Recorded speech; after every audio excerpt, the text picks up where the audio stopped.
গরিব থেকে কোটিপতি জীবনে সফল হতে হলে শুধু টাকা লাগে না, লাগে কঠোর পরিশ্রম, অধ্যবসায় আর আত্মবিশ্বাস।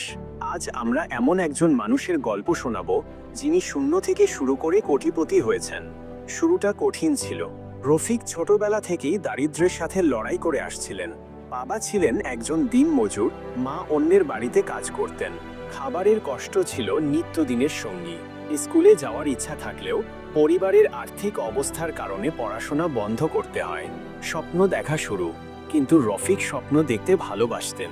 তিনি ঠিক করেছিলেন এই গরিবি থেকে বেরিয়ে আসবেন। ছোটবেলায় রাস্তার পাশে দাঁড়িয়ে দেখতেন বড় বড় গাড়ি, ধনী ব্যবসায়ীদের চলাফেরা।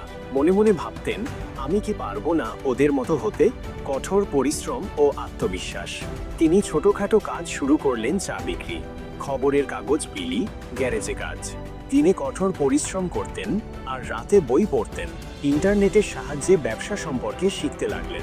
একদিন তিনি দেখলেন অনলাইনে কাপড় বিক্রির ব্যবসা বেশ লাভজনক। মাত্র 500 টাকায় কয়েকটি টি-শার্ট কিনে অনলাইনে বিক্রি শুরু করলেন।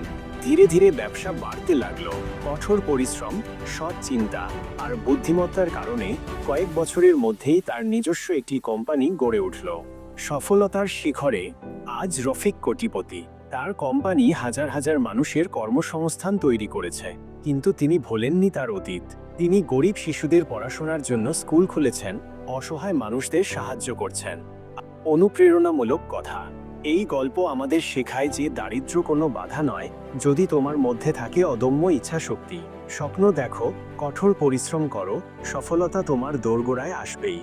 জীবনে কখনো হাল ছেড়ো না, কারণ অন্ধকারের পরেই আলো আসে। তুমি কি নিজের স্বপ্ন পূরণে পরিশ্রম করতে প্রস্তুত?